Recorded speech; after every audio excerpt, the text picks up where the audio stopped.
Think you know the CPC exam? The truth is, most people don't fail because they don't know coding.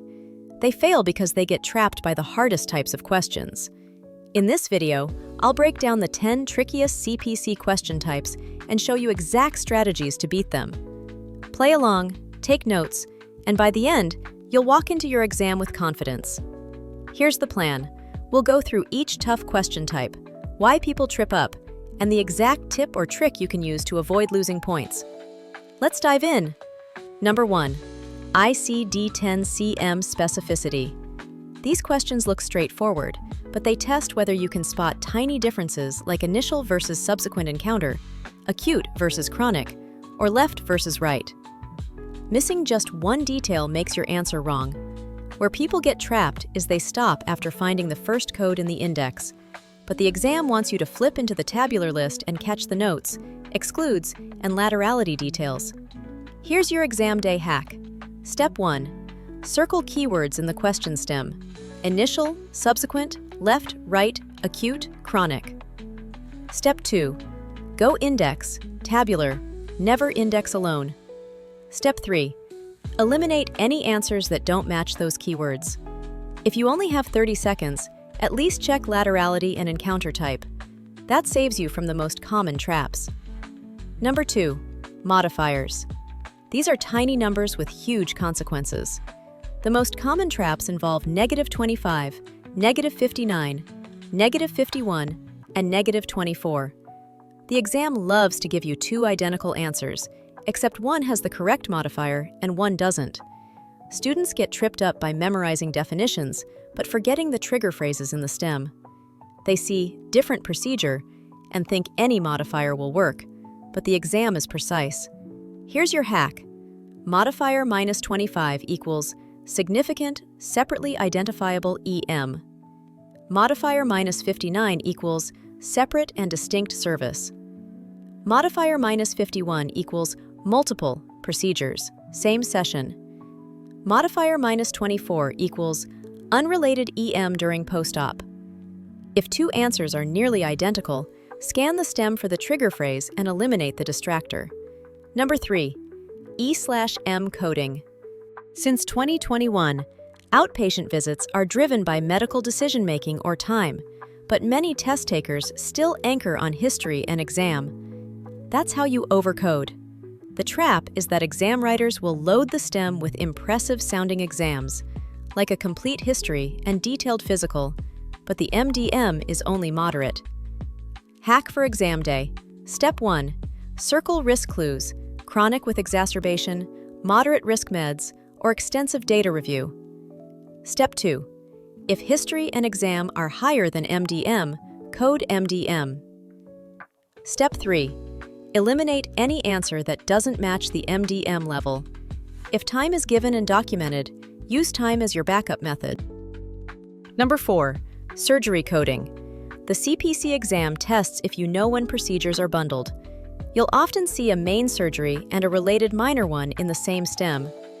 Most people fall into the trap of coding both separately, but CPT guidelines say many procedures are included in the global package. Exam hack. Step 1. Look for words like separate procedure or included in. Step 2.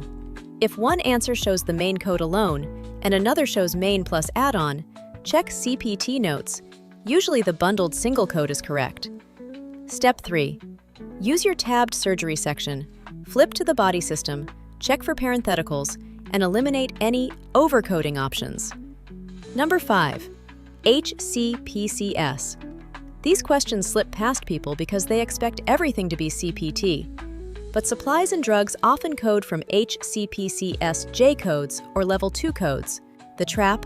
Students rush and pick a CPT procedure, ignoring that the question stem literally says injection of drug or patient received a wheelchair. Hack. Step 1. Train your brain. CPT equals services.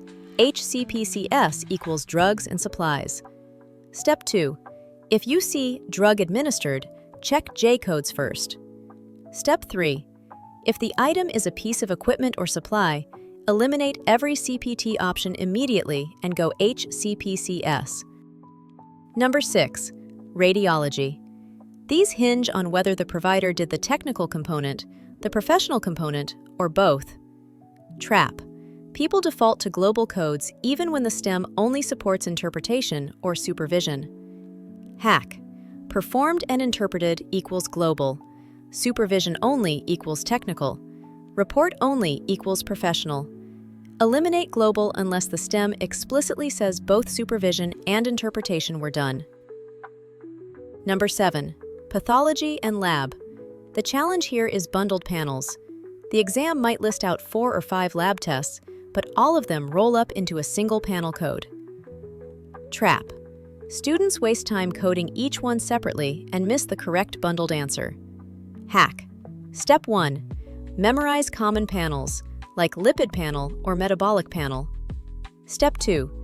If the STEM lists multiple tests you recognize as a panel, eliminate all separate CPT answers. Step 3. Always check the panel section in CPT before committing. Number 8. Compliance and NCCI edits. The exam checks if you know what procedures can't be billed together. Trap. Answers will often include 2 overlapping services in the same session. If you pick both, you've just fallen into the unbundling trap. Hack. Step 1. Look for words like same incision, same session, related procedure. Step 2. Expect the correct answer to be a comprehensive single code, or one code plus a modifier. Step 3. Eliminate any answer that lists overlapping codes with no modifier. 9th. Anesthesia coding. These questions combine base units, time, and modifiers. Trap. Forgetting to apply provider role modifiers for CRNA versus MD, or ignoring the start and stop times. Hack. Step 1. Circle anesthesia keywords in the STEM. Monitored anesthesia care. 2 hours. CRNA. Step 2. Add time units to the base units when given. Step 3. Eliminate answers without the correct provider modifier. That's the most common trick. And finally, number 10. Case-based scenarios. These are the toughest because they mix E/M, CPT, ICD-10-CM, and HCPCS in one STEM. Trap. Test takers get overwhelmed and try to code everything, running out of time. Hack. Step 1. Find the primary service first. That drives your CPT. Step 2. Then layer ICD-10-CM to support necessity. Step 3. Only then check for modifiers or HCPCS.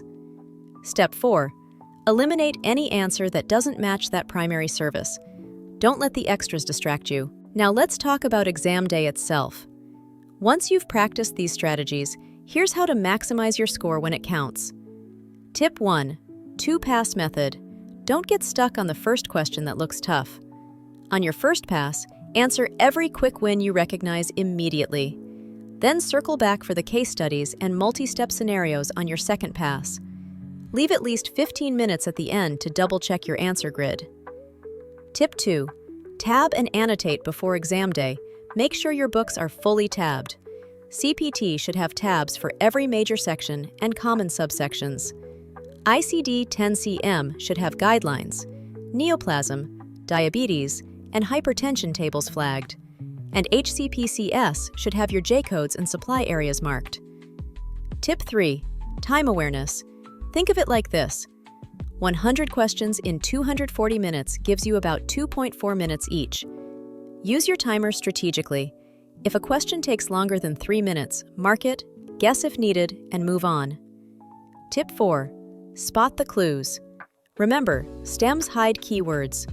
Separate and distinct points to modifier -59. Initial encounter means you can eliminate any code that says subsequent. Supervision only means pick the technical component. The faster you recognize those clues, the faster you'll score points. And that's it. The 10 hardest CPC question types and the exact strategies to master them. Remember, passing isn't about memorizing every code. It's about recognizing patterns, using your books efficiently, and staying calm under pressure. If you want to take your prep further, check out our CPC study guide at the health exams.